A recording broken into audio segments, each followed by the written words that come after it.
When the conversation about who the greatest on-screen antagonist of all time is being held, many candidates qualify. For instance, Darth Vader in the original Star Wars trilogy, Count Dracula in many of his incarnations and films, and more recently, Colonel Hans Landa in Quentin Tarantino's Inglourious Basterds. All these characters have many characteristics in common that make them both memorable and menacing. But on every list about great movie villains you stumble upon, you'll see a constant, a character that perfectly embodies evil, a character that, like Dracula, has had many incarnations in different movies, and like Vader and Landa is followed by a collected, yet inherently terrifying aura. This character is the infamous Hannibal Lecter, a charismatic psychiatrist and former surgeon who moonlights as a cannibalistic serial killer that is incarcerated by Will Graham and later consulted by the FBI to assist them in finding other serial killers.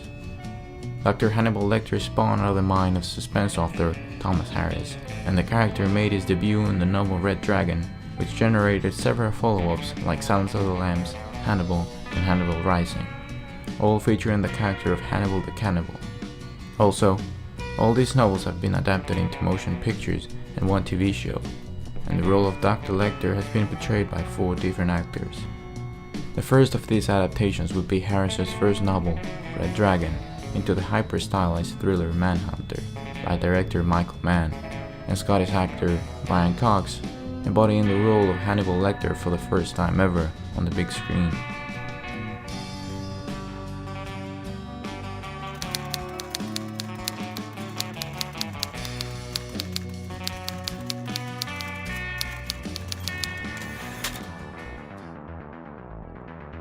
Manhunter tells the story of a former FBI profiler named Will Graham that comes out of retirement to hunt down a serial killer that the media has called the Tooth Fairy. Graham seeks help from Hannibal Lecter, another serial killer whom Graham previously captured. The role of Graham is played by William Peterson, and his nemesis Dr. Lecter is played by the previously named Brian Cox. Peterson portrays Graham as an intelligent but tormented family man, trying to leave many aspects of his past behind. On another hand, Cox makes Lecter a cocky and threatening counterpart. Other roles that would become key in the franchise would be those of Jack Crawford, the agent in charge of the behavioral science unit of the FBI, played in this occasion by Dennis Farina, and Freddie Lounds, played by Stephen Lang, a journalist for the National Tatler that has a long-standing rivalry with Will Graham. Under Michael Mann's keen eye, Manhunter becomes more than just a pulpy adaptation of the novel, with the director's well-known saturated color palettes contrasting against scarcely lit neon vignettes. The film has a surreal vibe to it, while also remaining grounded and engaging. Manhunter also showcases some of the director's trademarks. Cox's on-screen time as Hannibal the Cannibal was brief, and although he did the character justice with his performance, this would be the one and only time he would portray it. Yes? You read about it? In the papers. I don't tear out the articles. I wouldn't want them to think I was dwelling on anything positive. You want to know how he's choosing them, don't you? I know that I'm not smarter than you. Then how did you catch me, Will? You had disadvantages. What disadvantages? You're insane. You're very tan, Will. In the second adaptation of Harris's work, The Silence of the Lambs, we follow Clarice Starling, a young FBI cadet that is tasked by Jack Crawford to seek out the help of Hannibal Lecter in order to find another sadistic serial killer nicknamed Buffalo Bill. Tremendously received by both critics and audiences, this film has gone on to become a classic, widely considered amongst the best of all time. The role of Clarice Starling is played by Jodie Foster, who brings courage and determination as well as a certain elegance to the part, and veteran actor Scott Glenn takes on the role of Jack Crawford in this installment. The film also displays the talents of Ted Levine as the disturbing Buffalo Bill. But the one who steals the show as a new incarnation of Dr. Lecter is Welsh actor Anthony Hopkins, who has become the man widely associated with the role of Hannibal due to the fact that he perfectly embodies it. He is charming, intelligent, manipulative, and at times terrifying, making this performance one of the best of all time, and helped to bring this character and the franchise into the spotlight. The directorial duties this time fall on Jonathan Demme, known from his work on Saturday Night Live, some music videos, and his previous film Married to the Mob. Demme trades in man's slick 80s aesthetic for a more realistic and gritty setting. Just take a look at the way the two directors choose to present Hannibal's cell. Also, Demme brings in a very human element to many of the characters that was lacking from the source material, allowing us to feel a very wide range of emotions all throughout, making this quite an engaging movie watching experience. This film is amongst the few to earn the Big Five Academy Awards in the categories of Best Picture, Best Adapted Screenplay, Best Director for Jonathan Demme, Best Actor in the Leading Role for Anthony Hopkins, and Best Actress in the Leading Role for Jodie Foster.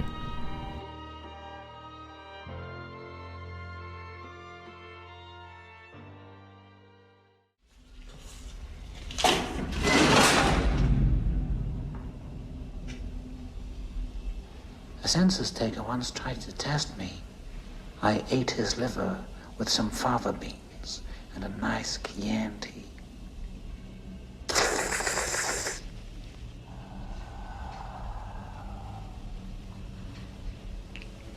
You fly back to school now, little Starling. Fly, fly, fly. Fly, fly,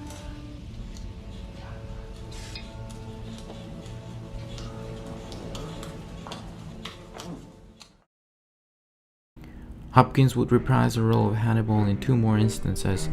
10 years after The Silence of the Lambs, a direct sequel was released, Hannibal, which follows the story of Dr. Lecter.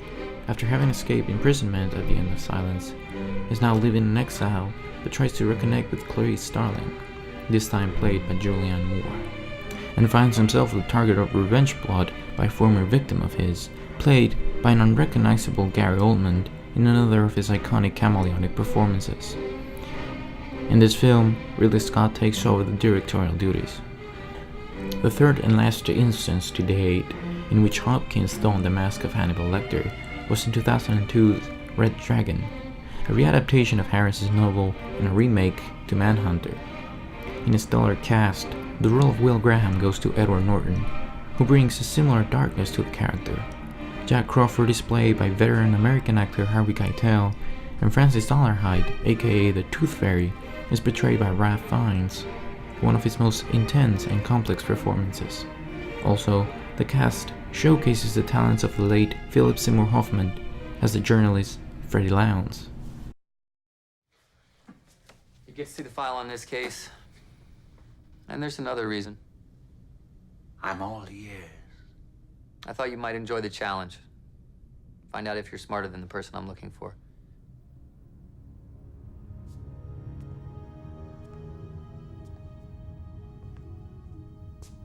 Then by implication, you think you're smarter than I am, since it was you who caught me. No, I know I'm not smarter than you. Then how did you catch me? You had disadvantages. What disadvantages? You're insane. There's many discussions as to which of the two is the better adaptation of the novel Red Dragon. In one hand, Michael Mann's adaptation is delightful to watch, due to its masterful cinematography, attention to detail, and Mann's great eye for location and scene blocking. On the other, Brett Ratner's film is grittier, more in the style of Silence of the Lambs, due perhaps to the fact that it's a direct prequel to that movie. Also, it showcases great acting talent and digs deeper in the relationship between Will Graham and Hannibal Lecter. One of the lesser-known additions to the Hannibal franchise is 2007's Hannibal Rising. An adaptation by the novel of the same name, this film serves as a prequel for the entire franchise, due to the fact that it tells the story of Lecter's early years in World War II, when his family was killed, causing him to go in search for revenge and take his first forays into cannibalism. In this installment, the role of Hannibal is played by French actor Gaspard Ulliel. This film failed to meet expectations with critics and audiences alike, many considering this to be the weakest entry in the Lecter universe, maybe due to the fact that the blockbuster approach and prolonged screen time took away much of the character's mysticism. The last man today to take on the persona of Hannibal Lecter was Danish actor Mads Mikkelsen in the NBC series Hannibal, a retelling of the killer's early days as the Chesapeake Reaper all the way down to the events of Red Dragon and Hannibal and his early involvement in collaboration with the FBI, more specifically with Will Graham, this time played by British actor Hugh Yancey. Portrays Graham with the darkness and frustration that we've come to associate with the character, while also adding some very interesting elements to his deductive abilities. Jack Crawford returns, this time played by the always great Lawrence Fishburne. Mikkelsen plays Hannibal as an elegant and restrained man, so much so that at times we forget that we're dealing with a psychopathic killer.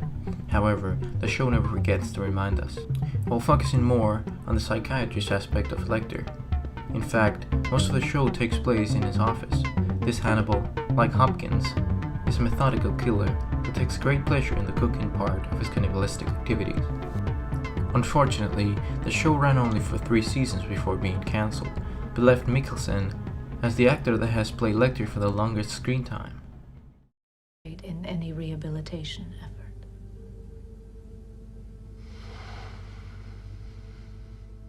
I was so confident in my ability to help him. To solve him. To save him.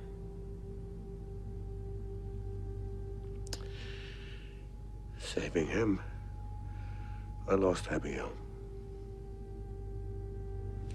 It's hard to accept that I could fail them both so profoundly. I think that Hannibal is a terrifying character beyond the obvious reasons of his cannibalism because of his predatorial aspect. Him, like any good predator, hides in plain sight. Also, his great intellect and deep knowledge of human behavior make him a master manipulator and deceiver. It's no wonder that this is one of cinema's most charming characters, as well as one of his deadliest. Also, his unmaniacal sense of justice that he enforces by eating the rude, thus providing a public service and forcing on them the lowest form of humiliation. Lecter will forever live as one of cinema's greatest villains, because he's not driven by some over-the-top world-ending plan, but because of his own rotten and primal instincts and superior intellect. Thank you for watching. If you like our content, check out our previous video and subscribe.